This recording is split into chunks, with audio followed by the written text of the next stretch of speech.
Digital news కి స్వాగతం. నేను లక్ష్మి. ముందుగా హెడ్లైన్స్.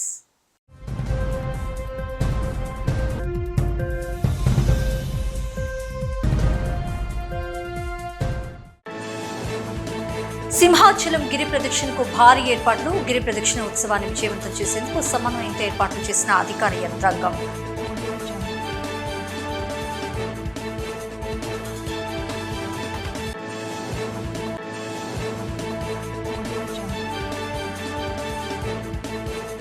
రాష్ట్రంలో రెడ్ బుక్ రాజ్యాంగం అమలవుతుందని, ఏపీలో లా అండ్ ఆర్డర్ పూర్తిగా విఫలమైందని మండిపడ్డ మాజీ మంత్రి గుడివాడ అమర్నాథ్.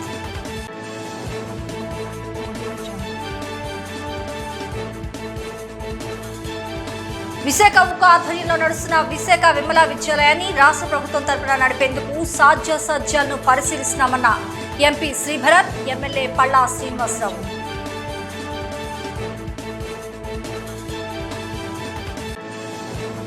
వాయుగుండంగా మారిన అల్పపీడనం ఒరిస్సాలోని పూరి వద్ద తీరం దాటే అవకాశం. ఉత్తరాంధ్రపై తీవ్ర ప్రభావం చూపే అవకాశం.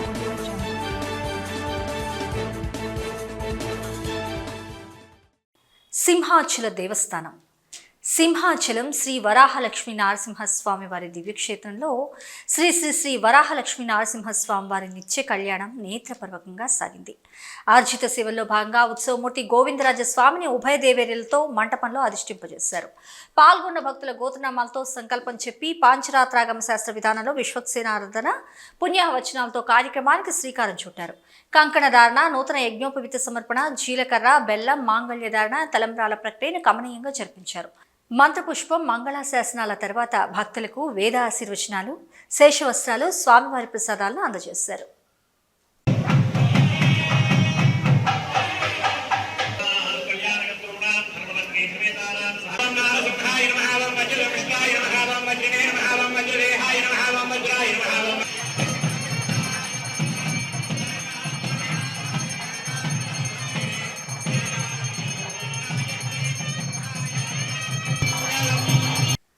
ఆషాఢ పౌర్ణమి శుభ సందర్భంగా సింహాచలం శ్రీ వరాహలక్ష్మీ నరసింహస్వామి వారి గిరి ప్రదక్షిణ మహోత్సవాన్ని పురస్కరించుకొని పూర్తి స్థాయిలో ఏర్పాట్లు చేసినట్లు ఈవో శ్రీనివాసమూర్తి వెల్లడించారు.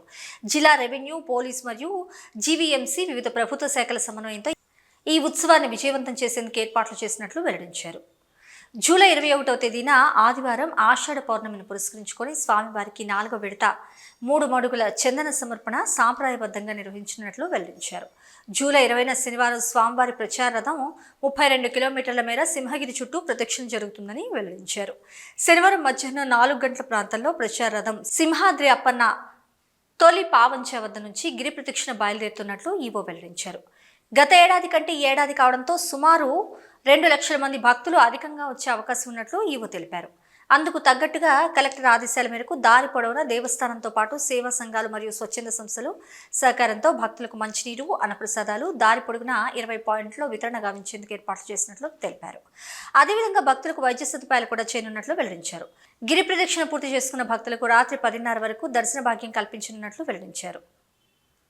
అదేవిధంగా మరుసటి రోజు తెల్లవారుజామున 5 గంటల నుంచి భక్తులకు దర్శనాలు కల్పిస్తున్నట్లు తెలిపారు. పర్యావరణ పరిరక్షణలో భాగంగా ఎక్కడా కూడా ప్లాస్టిక్ వాడకుండా ఏర్పాటు చేశారు. భక్తులకు తాగునీటికి ఇబ్బంది లేకుండా అలాగే మరుగుదొడ్లు, వైద్య సదుపాయాలు కూడా ఏర్పాటు చేయడం జరిగిందంటూ పేర్కొన్నారు. అలాగే భక్తులకి కొండ దిగి కొండ పైకి వెళ్ళడానికి ఉచితంగా బస్సు సౌకర్యం కూడా ఏర్పాటు చేశారు దేవస్థానం వారు. దేవాలయంలో అతి పెద్ద ఉత్సవం గిరి ప్రదక్షిణ. మరి ముఖ్యంగా భక్తులు 5 లక్షలకు పైగా గిరి ప్రదక్షిణకు తిరుగుతారని ఒక అంచనా. వారికి 32 కిలోమీటర్ల దారి పొడవునా మంచినీరు, మజ్జిగ, పాలు, ఇతర అన్ని సౌకర్యాలు కల్పించాలని ఆదేశించారు. ఒక ఛాలెంజ్గా తీసుకున్న ఉత్సవాన్ని అందరూ అధికారులు సమన్వయంతో పనిచేసి సక్సెస్ చేయాలని కోరారు. అదేవిధంగా దారి పొడవునా సీసీ కెమెరాలతో పోలీసులు మానిటరింగ్ చేశారు. ఈసారి రోడ్డు కూడా జీవీఎంసీ అధికారులు భక్తుల కోసం అందంగా తీర్చిదిద్దారని కొనియాడారు. అదేవిధంగా స్వచ్ఛంద సేవా సంస్థలు కూడా దారి పొడవునా ప్రసాదాలను అందిస్తున్నామని తెలిపారు. గిరి ప్రదక్షిణ చుట్టూ పబ్లిక్ టాయిలెట్స్ ని, వైద్య సదుపాయాలను కల్పించారని అన్నారు. గత చందనోత్సవం వల్లే ఉచిత బస్సుల్లోనే భక్తులను కొండకు చేరవేస్తామని తెలిపారు. వెహికల్స్ సింహగిరిపైకి అనుమతి లేదని వెల్లడించారు. ఉత్సవాన్ని అధికారులు, దేవస్థానం సిబ్బంది స్వచ్ఛందంగా పనిచేసే భక్తులకు సేవ చేసే వారికి అసౌకర్యం కలగకుండా చూడాలని కోరారు.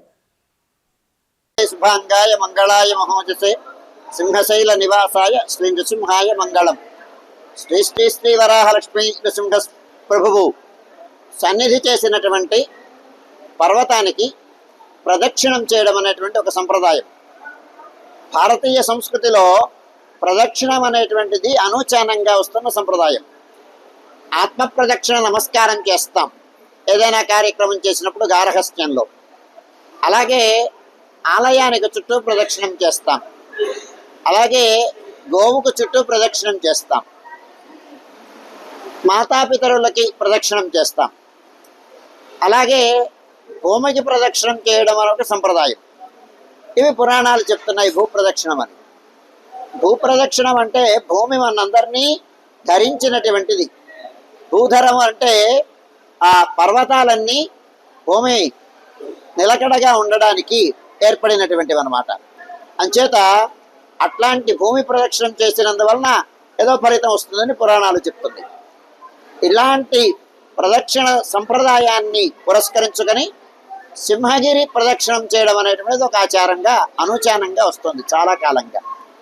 స్వామి వేయించేసినటువంటి సింహాకారో గిరిజత్ర అని సింహాకృతిలో పడుకున్న సింహంలా ఉంటుందిట ఈ సింహాచలం. ఆ సింహగిరిని ప్రదక్షిణం చేయడం అనేటువంటి ఒక ఆచారం ఉంది. ఇది 32 కిలోమీటర్ల వైశాల్యం కలిగినటువంటిది అని చెప్తూ ఉంటారు. ప్రహ్లాదుణ్ణి ఆదుకోవడానికి వచ్చినటువంటి అవతారాలు 32 అవతారాలు. ఆయా సందర్భాలలో ఆయా ఇక్కటికి తగినట్టుగా ఒక రూపాన్ని స్వీకరించి స్వామి 32 నృసింహ రూపాన్ని స్వీకరించేట. ద్వాత్రింశన్ నృసింహమూర్తులని మనకి క్షేత్ర మహాత్మ్యం చెప్తుంది. అలాగే ఆలయ కుట్యాల మీద కూడా ఆ చిత్తరువులు మనకి కనవస్తాయి దానికి ఉపలక్షకంగా. అలాగే ఉగ్రం వీరం మహావిష్ణుం జ్వలంతం సర్వతోముఖం నృసింహం భీషణం భద్రం మృత్యోర్మృత్యుర్నమామ్యహం అని ఇది 32 అక్షరాల సమాహారం నృసింహ మాలా మంత్రం. అందుచేత దీనిని అంతటినీ కానీ సంపాదించుకుంటే స్వామి యొక్క మాలామంత్రం 32 అక్షరాల సమాహారం. టీడీపీ, జనసేన, బీజేపీ కూటమి ప్రభుత్వం వచ్చిన తర్వాత జరిగిన దాడులు, హత్యలపై ముందుగా శ్వేతపత్రం విడుదల చేయాలని మాజీ మంత్రి గుడివాడ అమర్నాథ్ డిమాండ్ చేశారు.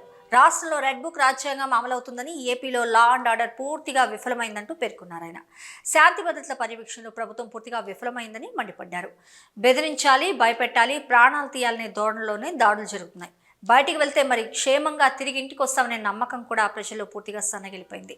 వినుకొండలో బహిరంగంగా వైసీపీ మైనార్టీ నాయకుని హత్యను రాష్ట్ర ప్రజలంతా ప్రత్యక్షంగా చూశారని తీవ్ర ఆగ్రహం వ్యక్తం చేశారు.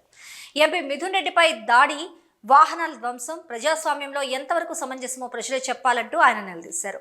ఈ తరహా దాడులు చేస్తామని కూటమి నాయకుల ముందే హెచ్చరికలు చేశారు. మనుషుల్ని చంపుతూ క్రికెట్ మ్యాచ్ చూపించినట్లు లైవ్లో పట్టపగలే చూపిస్తున్నారు. వైసీపీ క్యాడర్ని భయభ్రాంతులకు గురి చేసే ప్రయత్నంలో భాగంగా ఈ దాడులు జరుగుతున్నాయని, మరి ఎన్ని బెదిరింపులు ఎదురైనా వైసీపీ నాయకత్వం ఏమాత్రం వెనక్కి తగ్గేది లేదని పేర్కొన్నారు. రాష్ట్రంలో శాంతి భద్రతల వైఫల్యంపై స్వతంత్ర సంస్థతో విచారణ జరిపించాలని కేంద్ర హోంమంత్రిత్వ శాఖను కోరామని గుడివాడ అమర్నాథ్ పేర్కొన్నారు. దానికి సంబంధించినటువంటి అక్కడ 2000 దాదాపు 3000 ఎకరాలు జియో హెరిటేజ్ సైట్గా ఎర్రమట్టి దెబ్బలు ఉన్నాయి. నేవీ ఐఎన్ఎస్ కళింగకు సంబంధించి దాదాపు 1000 ఎకరాల మేర గతంలో నేషనల్ సెక్యూరిటీకి సంబంధించినటువంటి విషయంలో వారు ఆధీనంలో ఉంది. మిగిలినటువంటి ల్యాండ్ ఏదైతే ఉందో దాన్ని ప్రొటెక్ట్ చేయాల్సినటువంటి బాధ్యత ప్రతి ఒక్క పౌరుడి మీద ఉంది. దానికి ఏ రకమైనటువంటి అనుమతులు లేకుండా పెద్ద ఎత్తున అక్కడ రోడ్లు నిర్మాణం కానీ, రోడ్లు ఫార్మేషన్స్ కానీ, నేను చూసింది అయితే రోడ్స్ ఫార్మేషన్ కానీ, ల్యాండ్ లెవెలింగ్ కానీ, లేదా అక్కడ ఉన్నటువంటి మట్టిని తరలింపు కానీ, ఉన్నటువంటి ఆ ఆర్కియలాజికల్ ఇంపార్టెన్స్ ఉన్నటువంటి ప్రాపర్టీ ఏదైతే ఉందో దానికి సంబంధించినటువంటి వాటిని రిమూవల్ కానీ, లేదా సిఆర్జెడ్ నామ్స్కి ప్రకారం విరుద్ధంగా జరుగుతున్నటువంటి తవ్వకాలు కానీ ఇవన్నీ కనబడ్డాయి. ఇంకా నిన్న వెళ్ళి కొంతమంది స్థానిక ప్రజాప్రతినిధులు కానీ, లేదా వారి పార్టీకి చెందినటువంటి నాయకులు కానీ వైఎస్ఆర్ కాంగ్రెస్ పార్టీ మీద వారు చేశారనేటువంటిది ఇంకా చెప్తా ఉన్నాను. 45 రోజులు ఇంకా రేపు ఇంకా 5 సంవత్సరాలు గడిచిపోయినా ఇంకా వైఎస్ఆర్ కాంగ్రెస్ పార్టీ చెప్పేటువంటి పరిస్థితి కనబడతా ఉంది. వాళ్ళు అధికారంలోకి వచ్చి 45 రోజులు అయింది, 45 రోజులుగా పని జరుగుతూ ఉంది. సరే, అంతకుముందు కూడా జరిగిపోయింది, మా హయాంలో జరిగిపోయింది అనుకుంటే మరి వచ్చిన రోజు వారు అధికారంలోకి బాధ్యతలు తీసుకున్న తర్వాత వారు నిలిపేసి ఉంటే బాగుండేది కదా. సో ఇవన్నీ కూడా ఎవరు దీని వెనకాతలు ఉన్నా, ఏ సొసైటీ ఉన్నా, దాంట్లో ఎవరున్నా,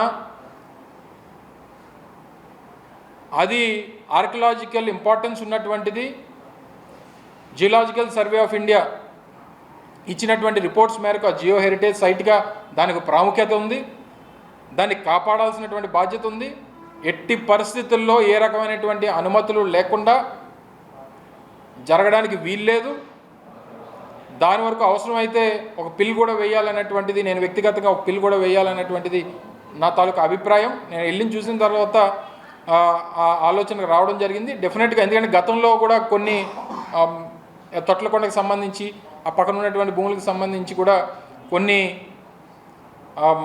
పిల్స్ ఆల్రెడీ ఎగ్జిస్టెన్స్లో ఉన్నాయి. అవసరమైతే దాంతో ఇంప్లీడ్ అయ్యి దాని మీద పిల్ కూడా వేయాలన్నటువంటి ఆలోచన ఉంది అన్నటువంటి విషయాన్ని ఈ సందర్భంగా తెలియజేస్తాం. యువతిపై కక్షగట్టి కత్తితో దాడికి ప్రయత్నించి పరారైన నిందితుడిని న్యూపోర్ట్ పోలీసులు అరెస్ట్ చేశారు. ఈ మేరకు స్టేషన్లో ఏర్పాటు చేసిన విలేకరుల సమావేశంలో జోన్ 2 డీసీపీ తుహిన్ సిన్హా వివరాలు తెలిపారు. గాజువాకు చెందిన విద్యార్థిని వెంటపడి వేధింపులకు గురి చేసిన సిద్ధుపై గతంలో పోక్సో కేసు నమోదైందని, నిందితుడు జైలు శిక్ష అనుభవించి షరతులతో కూడా బెయిల్పై విడుదలైన ప్రవర్తనలో మార్పు రాలేదన్నారు. ఈ నెల 16న కత్తితో యువతి ఇంట్లో చొరబడి దాడి చేసేందుకు ప్రయత్నించగా యువతి తల్లి అడ్డుకుందని, ఆ తర్వాత అక్కడి నుంచి పరారైన సిద్ధు గురువారం సాయంత్రం గంగవరం రోడ్లో పట్టుబడ్డారని తెలిపారు. అతనిపై రౌడీ షీట్ తెరిచి రిమాండ్కి తరలించామని డీసీపీ పేర్కొన్నారు. ఈ సమావేశంలో harbour ACP Moses Paul, Newport CI Dalibabu, ఎస్ఐలు పి శ్రీను, కె శ్యామ్ సుందర్ పాల్గొన్నారు. గుడ్ ఈవినింగ్ అందరికీ. నేను డీసీపీ 2 విశాఖపట్నం సిటీ. ఈరోజు న్యూ పోర్ట్ పోలీస్ స్టేషన్ లిమిట్స్లోనే ఈ ఎఫ్ఐఆర్ నంబర్ 141/2024 ఇది అటెంప్ట్ టు మర్డర్ కేసులోనే ముద్దాయి ఈరోజు పట్టుకోవడం జరిగింది. ఇది ఒక ఇంపార్టెంట్ కేసు. మనకి నేను ఫ్యాక్ట్స్ చెప్తాను. నిన్న అంటే 17th జూలై మార్నింగ్ టైంలో మనకి ఒకటి రిపోర్ట్ వచ్చింది. ఈ కంప్లైనెంట్ అంటే విక్టిమ్స్ మదర్, ఆమె మనకి ఇన్ఫార్మ్ చేసుకున్నారు దట్ ఒక అబ్బాయి 20 years of age, resident of గుంతివానపాలెం, అతని హౌస్కి వచ్చి కత్తి పట్టుకుని హౌస్కి వచ్చారు. He was a spurned lover, a stalker of the victim. And అప్పుడు అటెంప్ట్ టు మర్డర్ చేశారు. కానీ మదర్ చాలా బ్రేవ్గానే మధ్యలోనే ఆబ్స్ట్రక్ట్ చేయగలరు. అండ్ ఇన్ ద ప్రాసెస్ ఈ కంప్లైంట్కి చేతి మీద, especially between the thumb and the first finger, ఆమెకి గాయాలు కూడా వచ్చింది. అప్పుడు అమ్మాయి ఫాదర్ వచ్చిన తర్వాత ఈ మెయిన్ ముద్దాయి అక్కడ నుంచి పారిపోయారు. And the mother was hospitalised in RK hospital for treatment. ప్రస్తుతానికి పరిస్థితి బాగానే ఉంది, కానీ she was hospitalised for this very reason. అది బ్యాక్వర్డ్ డీటెయిల్స్ మీకు చెప్తే, అది ఈ సేమ్ ఇష్యూ మీద 24th April కూడా ఒకటి ఆఫెన్స్ జరిగింది గాజువాక పోలీస్ స్టేషన్ లిమిట్స్లోనే. అప్పుడు ఈ సేమ్ అబ్బాయి, ఈ అమ్మాయి కాలేజ్కి వచ్చారు, ఆదిత్య కాలేజ్కి వచ్చారు. అప్పుడు కూడా స్టాక్ చేసిన అక్కడికి వచ్చారు. ఆ టైంకి ఈ విక్టిమ్స్ ఫాదర్ కూడా అక్కడే ఉన్నారు. And he entered into verbal altercation with them and assault కూడా చేసుకున్నారు. దాని మీద మనం అప్పుడు పాక్సో కేసు రిజిస్టర్ చేసాము, అలాంగ్ విత్ స్టాకింగ్ ఇంగ్రీడియంట్స్. అప్పుడు అది సేమ్ ముద్దాయికి గాజువాక పోలీస్ స్టేషన్ లిమిట్స్లో రిమాండ్కి పంపించడం జరిగింది. He was remanded on 26th April of this year. దాని తర్వాత ఈ కోర్టు నుంచి అతనికి కండిషనల్ బెయిల్ వచ్చింది 1 month తర్వాత. 20th May అతను బయటకి వచ్చారు ఆన్ కండిషనల్ బెయిల్. దట్ ప్రతి వారం అతని పోలీస్ స్టేషన్ దగ్గర రిపోర్ట్ చేసుకోవాలి, హాజరవ్వాలి. అతను ఏం చేసుకుంటున్నారో అది మనకి ఫాలోఅప్ చేసుకోవాలి. అది 1 month అతనే ప్రాపర్గానే వచ్చారు. మన పోలీస్ స్టేషన్లోని రికార్డ్స్ కూడా చెక్ చేసాము, అది కూడా ఎంక్వైరీ చేస్తూ ఉన్నాము. కానీ రీసెంట్గానే నిన్న ఇది అన్ఫార్చునేట్లీ ఈ ఇన్సిడెంట్ మళ్ళీ జరిగింది. ఈ ఇన్సిడెంట్ జరిగిన తర్వాత ఈ అక్యూజ్డ్ పారిపోయారు అక్కడ నుంచి. మనకి చాలా ఎఫర్ట్స్ పెట్టి 3 teams ఫామ్ చేసి from the zone on the instructions of CP Sir Vishakhapatnam. మన త్రీ టీమ్స్ ఫామ్ చేసి వేరే వేరే లొకేషన్స్కి పంపించాము. Even outside the state కూడా పంపించాము.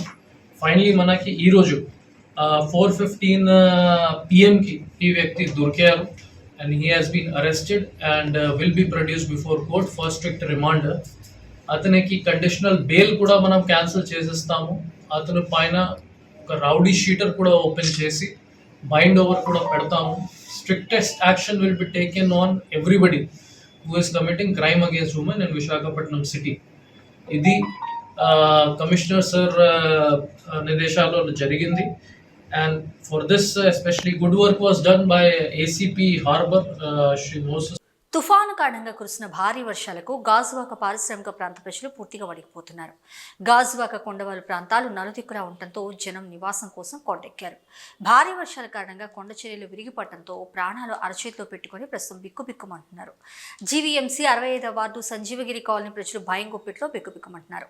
ఇక్కడ కొండ చర్యలు విరిగిపడటంతో భీతిల్లుతున్నారు. ఇక్కడి రిటర్నింగ్ వాల్స్ నిర్మించకపోవడంతో కొండ చర్యలు తరచూ విరిగిపడుతున్నాయి. వాన నీరు కొండపై నుంచి ప్రవహిస్తూ నివాస గృహాలను తాకుతుంది. రాష్ట్ర ప్రభుత్వం తుఫాను సహాయక చర్యలో భాగంగా రెవెన్యూ, జీవీఎంసీ అధికారులను పూర్తి అప్రమత్తం చేసింది. తుఫాను కారణంగా వర్షాలు మరింతగా పెరిగే అవకాశం ఉండటంతో జనం భీతిల్లుతున్నారు. భారీ వర్షాల కారణంగా గాజువాక ప్రధాన రహదారులు పూర్తిగా జలమయమయ్యాయి. అయితే రోడ్డుపై జనసంచారం బాగా తగ్గింది. గత 5 ఏళ్లలో నైపుణ్య శిక్షణ పరంగా రాష్ట్రంలో తీవ్ర నిర్లక్ష్యం జరిగిందని ఆంధ్రప్రదేశ్ ఎంఎస్ఎంఈ సెర్చ్ ఎన్ఆర్ఐ వ్యవహారాల శాఖ మంత్రి కొండపల్లి శ్రీనివాస్ వ్యాఖ్యానించారు. అనకాపల్లి జిల్లా రాంబిల్లి మండలంలోని ఎంఎస్ఎంఈ టెక్నో సెంటర్ ఇండస్ట్రియల్ కారిడార్ని రాష్ట్ర సూక్ష్మ, చిన్న మరియు మధ్యతరహా సంస్థలు, గ్రామీణ పేదరిక నిర్మూలన సంస్థ, ఎన్ఆర్ఐ సాధికారత అండ్ సంబంధాల శాఖ మంత్రి కొండపల్లి శ్రీనివాస్ సందర్శించారు. అనంతరం ఎంఎస్ఈ టెక్నో సెంటర్ను వసతులు మరియు సమస్యలపై ట్రైనింగ్ విద్యార్థులను వారు అడిగి తెలుసుకున్నారు.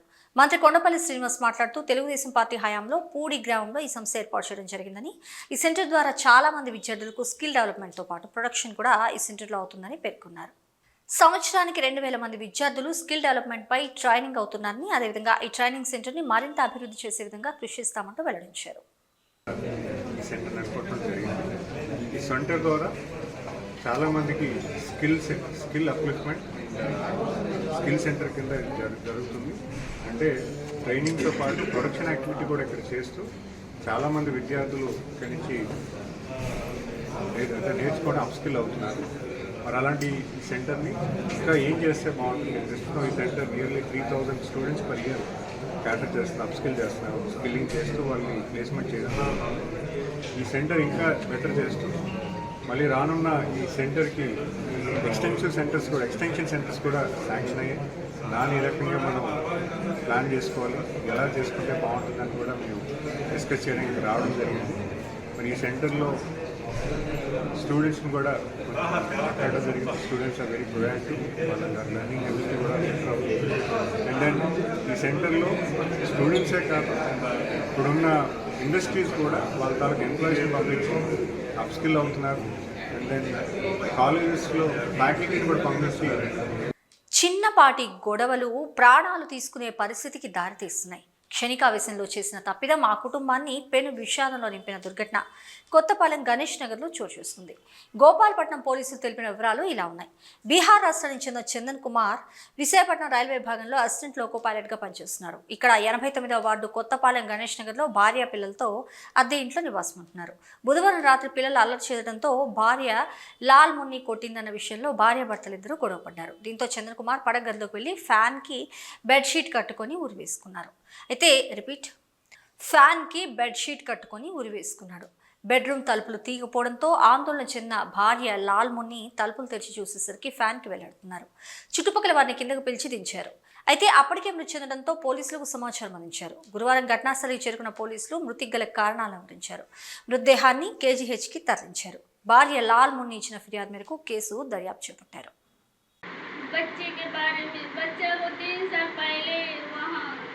छत पर चढ़ा था ना बच्चा, छलकी ना उसी पर चढ़ा ना, उसी के बाद में कोई ఉక్కు నగరం పెద్దగంజాడలో విశాఖ ఉక్కు ఆధ్వర్యంలో నడుస్తున్న విశాఖ విమల విద్యాలయాన్ని రాష్ట్ర ప్రభుత్వం తరఫున నడిపించడానికి సాధ్యాసాధ్యాలపై విద్యాశాఖ మంత్రి లోకేష్తో చర్చిస్తామని ఎంపీ శ్రీభరత్, గాజువాక ఎమ్మెల్యే పల్లా శ్రీనివాసరావు అన్నారు.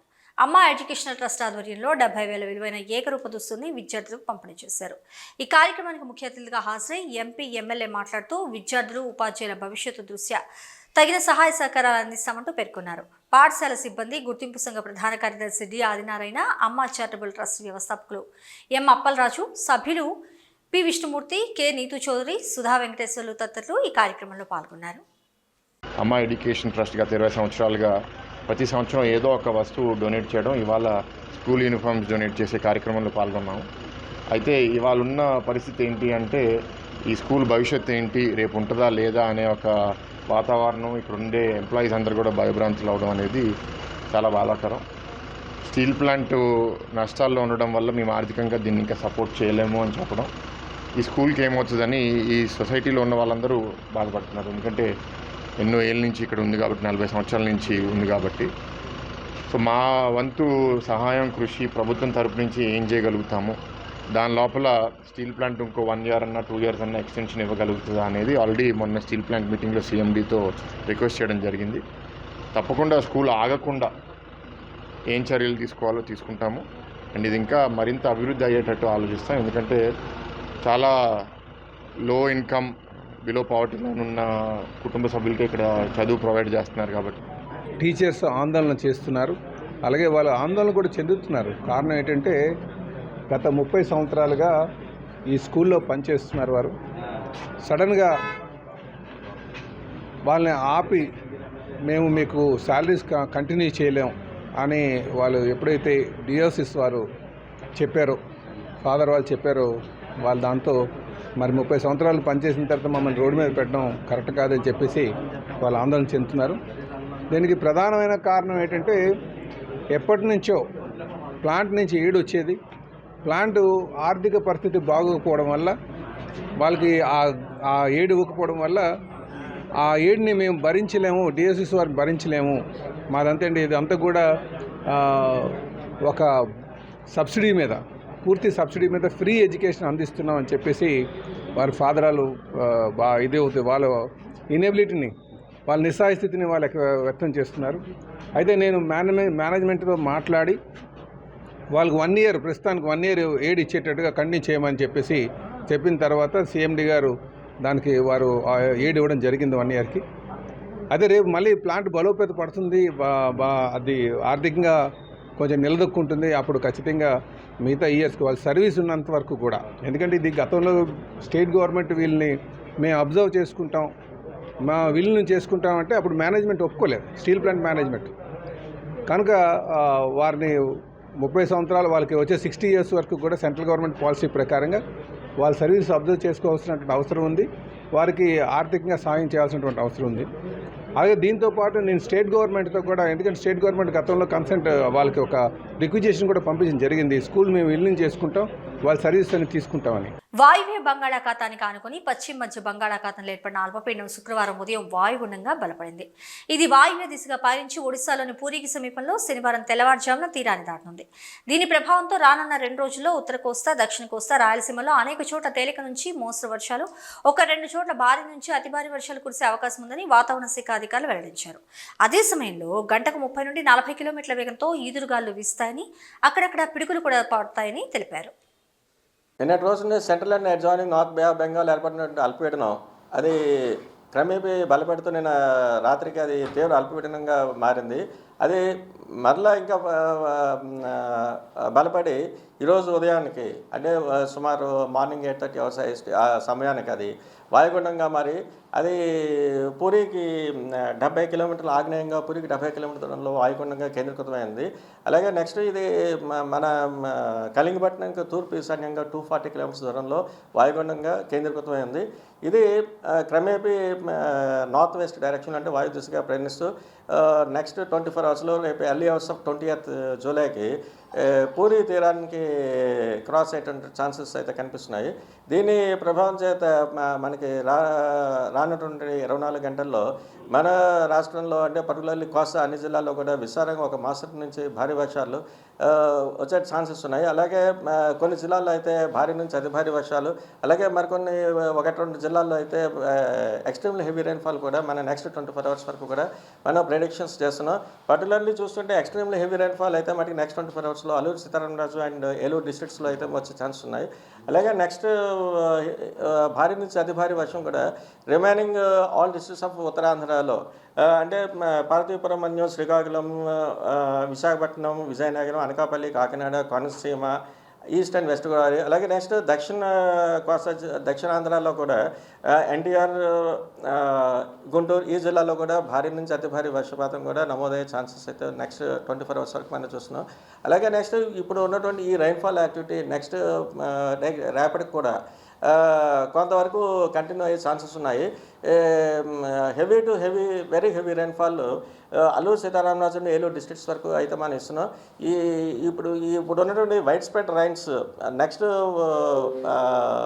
2 to 3 days వరకు మన కోస్తా జిల్లాల్లో వచ్చేటువంటి ఛాన్సెస్ అయితే మనకి బ్రైట్గా కనిపిస్తున్నాయి అని మన ప్రెడిక్షన్స్ మనం చేస్తున్నాం, ఫోర్కాస్ట్ అది ఇస్తున్నాం. అలాగే ఇప్పుడు ఉన్నటువంటి ఈ వాయు బంగాళాఖాతం మరియు దానికి దగ్గరలో ఉన్నటువంటి వెస్ట్ సెంట్రల్ బెంగాల్లో కేంద్రీకృతమైనటువంటి ఇప్పుడున్నటువంటి వాయుగుండం ప్రభావం దృష్ట్యా మన రాష్ట్రంలో ఉన్నటువంటి తీరంలో ఉన్నటువంటి మత్స్యకారులందరికీ కూడా వేటకు వెళ్ళొద్దని హెచ్చరిస్తున్నాం. అలాగే మన రాష్ట్ర కోస్తా తీరంలో ఉన్నటువంటి ఏవైతే పోర్ట్స్ ఏవైతే ఉన్నాయో అంటే రైట్ ఫ్రమ్ కలింగపట్నం నుంచి కలింగపట్నం, భీమునిపట్నం, నెక్స్ట్ విశాఖపట్నం, గంగవరం అండ్ కాకినాడ ఈ పోర్ట్స్లో అయితే 3వ నెంబర్ ప్రమాద హెచ్చరికని జారీ చేయమని చెప్పడం జరిగింది. ఎందుకంటే వీటికి స్క్వాలీ విండ్స్ స్పీడ్ ఎక్కువగా వచ్చే ఛాన్సెస్ ఎక్కువ ఉన్నాయని చెప్పి 3వ నెంబర్ ప్రమాద హెచ్చరిక. అలాగే మిగతా పోర్ట్స్లో దక్షిణ కోస్తాలో ఉన్నటువంటి మిగతా అదర్ పోర్ట్స్లో అంటే మచిలీపట్నం, కృష్ణపట్నం, వాడ్రేవు, నిజాంపట్నం వీటి దగ్గర వాళ్ళకి ఏదైతే DC1 అంటాం అంటే 1వ నెంబర్ ప్రమాద హెచ్చరికని ఎగరవేయడం జరిగింది. అలాగే నిన్న మనం యాజ్ ఫోర్కాస్టెడ్ మనకి గడిచినటువంటి 24 గంటల్లో కూడా ఎక్స్ట్రీమ్లీ హెవీ రెయిన్ఫాల్ మనం ఫోర్కాస్ట్ చేసాం. అలాగే కొన్ని ఏలూరులో అయితే ఏలూరు జిల్లాలో 2 చోట్ల అత్యధికంగా 27 సెంటీమీటర్ల వర్షపాతం నమోదవడం జరిగింది. అలాగే మరికొన్ని చోట్ల భారీ టు అతి భారీ వర్షపాతం, అలాగే ఒక 15 ప్రాంతాల్లో అయితే భారీ వర్షం కూడా నమోదవడం జరిగింది నిన్నటి రోజున. సో సిమిలర్గా ఈరోజు కూడా కొంచెం కంటిన్యూ అయ్యే ఛాన్సెస్ అయితే మనకు కనిపిస్తున్నాయి. ఇది ప్రస్తుతం వరకు ఉన్నటువంటి వాతావరణ విషయం. ఏలూరు జిల్లా ఎక్కడ 27 సెంటీమీటర్లు,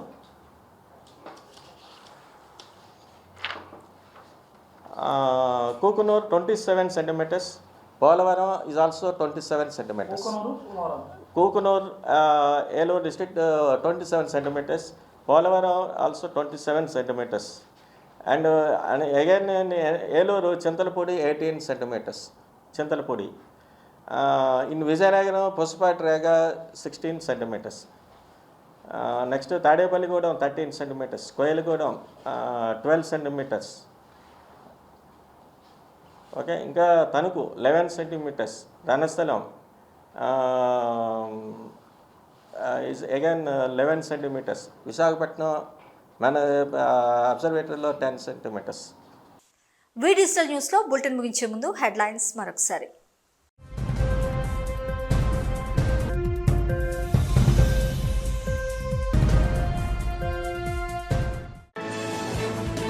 సింహాచలం గిరి ప్రదక్షిణకు భారీ ఏర్పాట్లు. గిరి ప్రదక్షిణ ఉత్సవాన్ని విజయవంతం చేసేందుకు సమన్వయంతో ఏర్పాట్లు చేసిన అధికార యంత్రాంగం.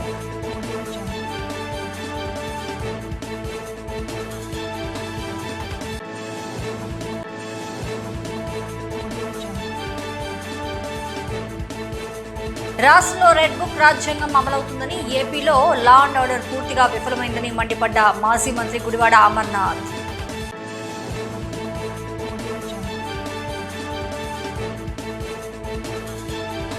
విశాఖ ఉక్కు ఆధ్వర్యంలో నడుస్తున్న విశాఖ విమలా విద్యాలయాన్ని రాష్ట్ర ప్రభుత్వం తరపున నడిపేందుకు సాధ్యాసాధ్యాలను పరిశీలిస్తున్నామన్న ఎంపీ శ్రీభరత్, ఎమ్మెల్యే పల్లా శ్రీనివాసరావు.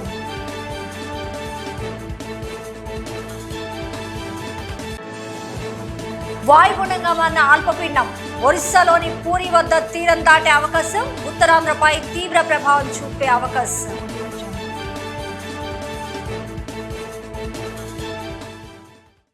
ఇవి వి డిజిటల్ న్యూస్ అప్డేట్స్. ఎప్పటికప్పుడు తాజా సమాచారం కోసం చూస్తూనే ఉండండి వి డిజిటల్ న్యూస్.